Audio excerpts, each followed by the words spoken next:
Boleh dia ubah. Ya.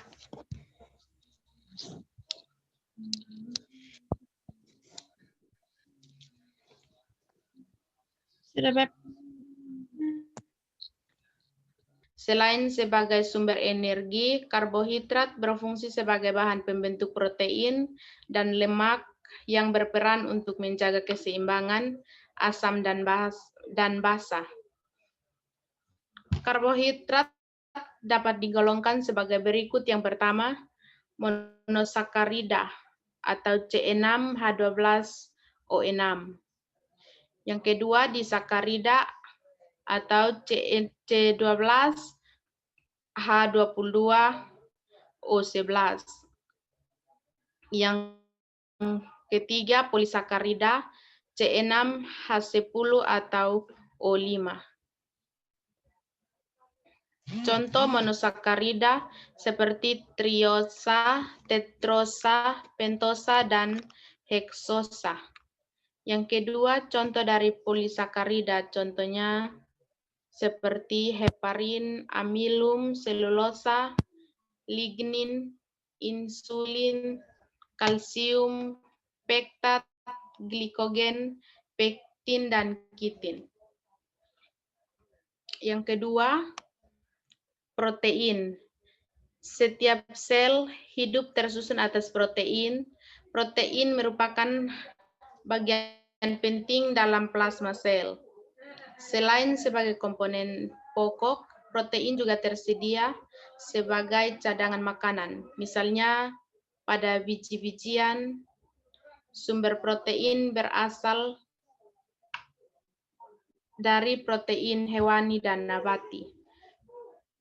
Protein hewani terkandung di dalam daging, telur, ikan, susu, dan keju. Dan protein nabati terkandung di dalam biji-bijian, kacang-kacangan, dan gandum. Yang ketiga, lemak. Lemak merupakan sumber energi yang menghasilkan kalori paling besar bagi tubuh dibandingkan dengan karbohidrat dan protein. Selain itu, fungsi lemak adalah sebagai pelarut vitamin A, D, E, dan K. Pelindung organ tubuh, bahan pembentuk membran sel, bahan untuk pembuatan hormon steroid atau estrogen dan progesteron, dan menjaga suhu tubuh. Lemak dapat dibedakan berdasarkan tingkat kejenuhannya, seperti asam lemak jenuh dan asam lemak tak jenuh.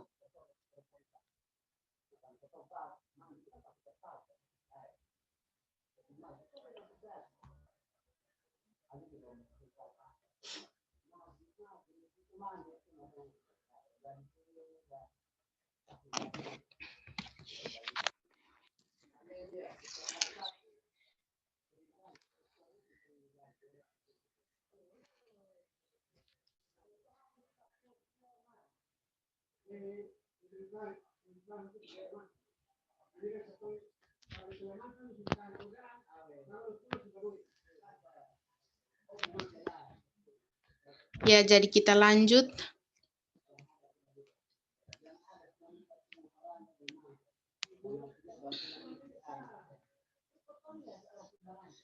Yang berikut adalah vitamin dan mineral.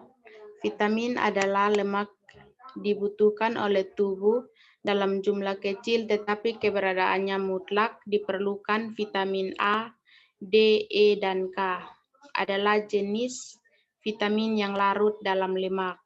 Selain keempat vitamin tersebut, semua tergolong vitamin yang larut dalam air. Vitamin berfungsi sebagai regulator pengatur.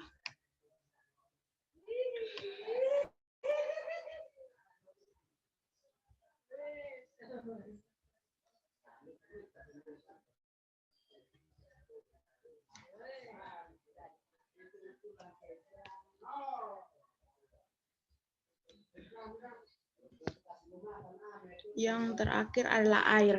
Selain kelima zat makanan yang telah diuraikan sebelumnya, air juga memiliki peranan yang penting. Fungsi utama air antara lain mengangkut nutrien ke dalam jaringan, mengangkut sisa metabolisme yang tidak terpakai dari jaringan keluar tubuh, dan sebagai medium berbagai reaksi kimia dalam tubuh. Yang kedua, air masuk ke dalam tubuh antara lain melalui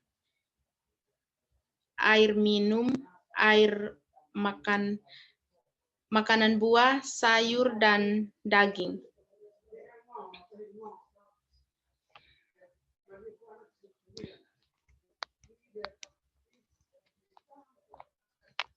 Yang berikut adalah zat tambahan pada makanan.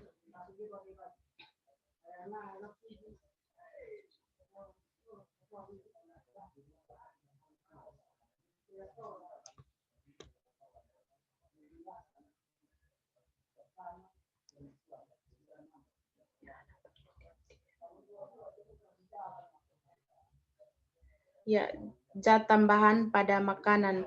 Bahan kimia tambahan pada makanan disebut zat aditif. Penambahan zat aditif ke dalam makanan memiliki tujuan penentu di antaranya sebagai zat pengharum, zat penyedap, zat pemanis, zat pengawet, dan zat pewarna.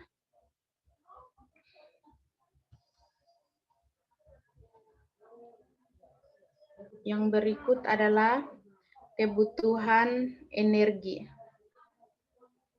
Kebutuhan energi misalnya jenis kelamin, umur, pekerjaan, berat badan, dan suhu lingkungan sangat berpengaruh terhadap asupan makanan seseorang. Kebutuhan energi total bagi orang dewasa tergantung pada beberapa faktor antara lain pertumbuhan, aktivitas, dan metabolisme basal.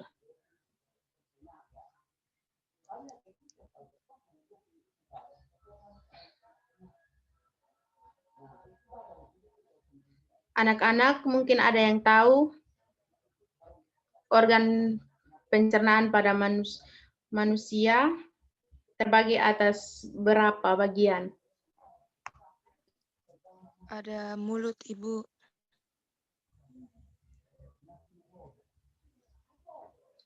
Iya. Saya langsung Mulut, saja. kerongkongan, Ya. Secara umum usus halus, usus besar. Secara umum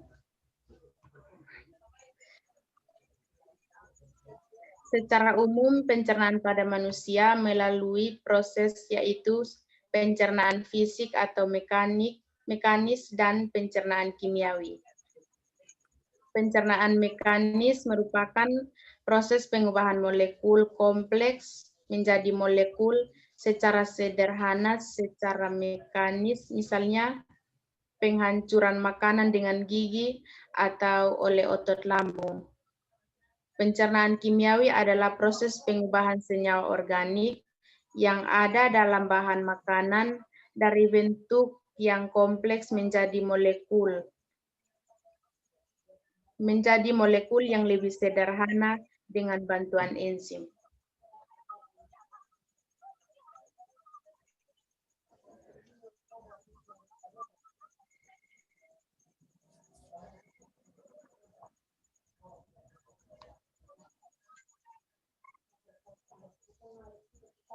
Ya, sistem pencernaan berfungsi untuk mengolah makanan menjadi sari makan yang siap diserap oleh tubuh. Sistem pencernaan terjadi pada karbohidrat, protein, dan lemak, sedangkan vitamin, mineral, serta air langsung disedap dan digunakan oleh tubuh. Proses ini dilakukan oleh sistem pencernaan yang terdiri atas saluran kelenjar pencernaan.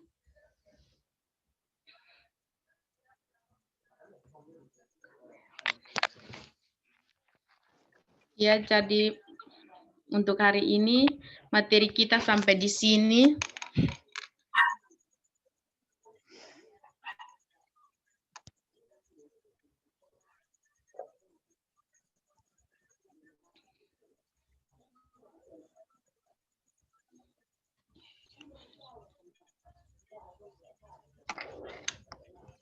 Saya akan membagi kalian dalam 3 kelompok.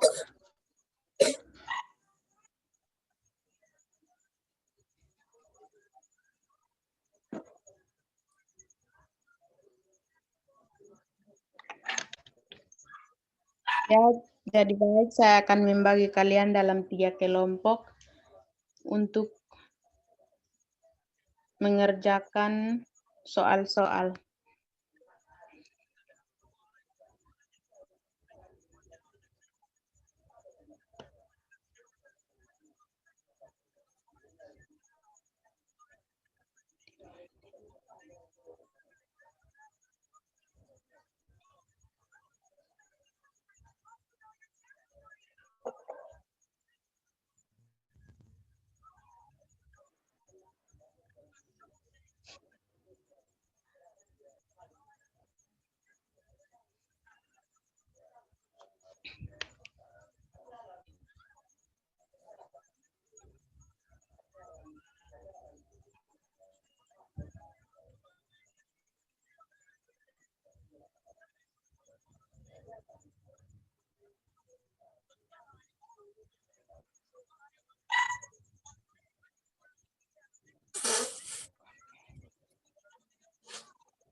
Ya, jadi untuk kelompok pertama, kelompok 1,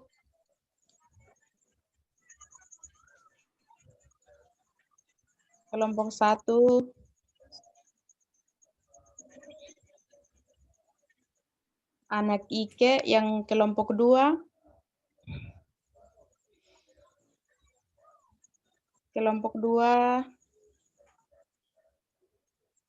Ika, dan kelompok yang ketiga, Diana Astarina.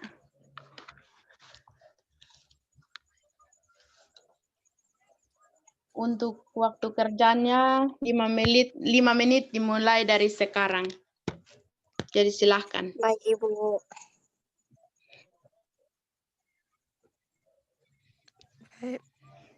Baik, Ibu.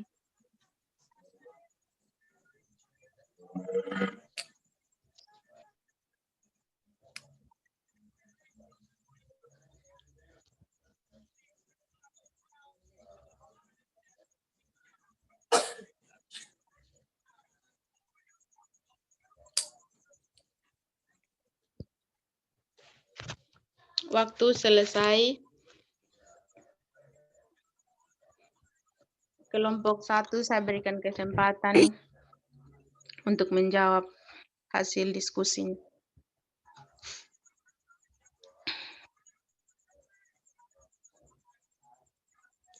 Baik.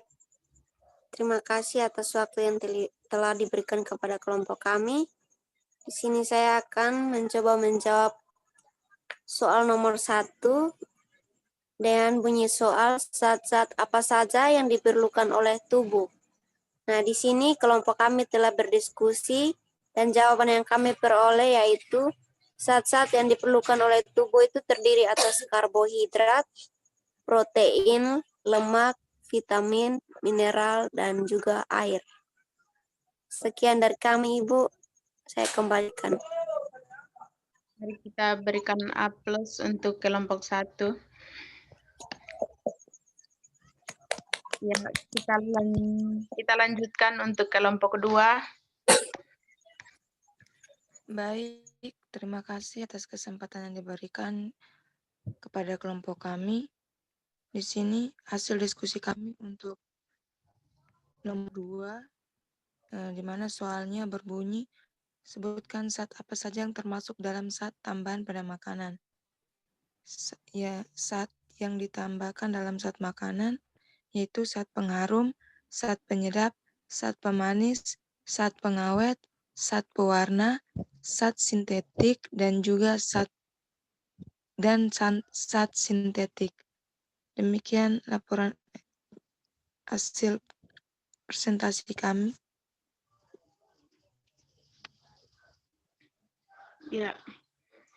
Yang berikut yang terakhir, kan saya berikan kesempatan untuk kelompok yang terakhir untuk menjawab hasil diskusinya.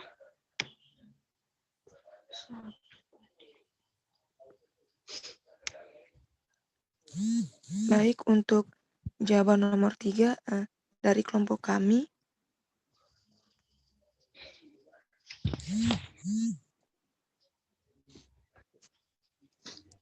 Hasil diskusi kami untuk jawaban nomor 3 yaitu soalnya berbunyi, sebutkan dan jelaskan 2 proses pencernaan pada manusia. Di sini kami memberikan jawaban yaitu proses pencernaan makanan pada manusia terdiri dari 2, yaitu secara mekanis dan secara kimiawi.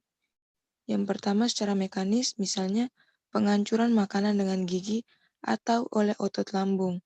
Kemudian secara kimiawi, yaitu proses pengubahan senyawa organik yang ada dalam bahan makanan dari bentuk yang kompleks menjadi molekul yang lebih sederhana dengan bantuan enzim.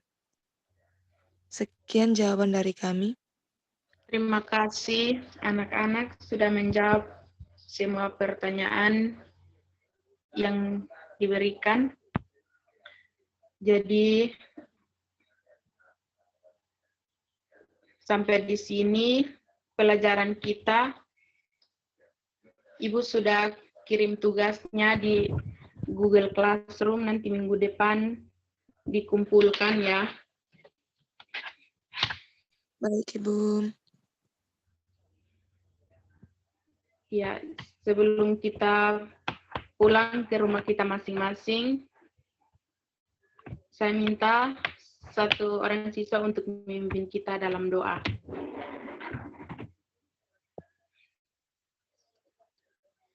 Marilah kita berdoa. Berdoa mulai. Berdoa selesai. Ya. Semoga anak-anak tetap menjaga kesehatan, tetap jaga kesehatan, jaga jarak, ingat cuci tangan dan pakai masker. Selamat siang. Siang ya, Bu. Terima kasih. Siang, Ibu. Terima kasih, Ya, Bu. Terima kasih, Bu. Aduh. Semangat, guys. Kita berempat saja yang masih bertahan. Lia, kas mati rekaman, Suto. Hah? Oh iya.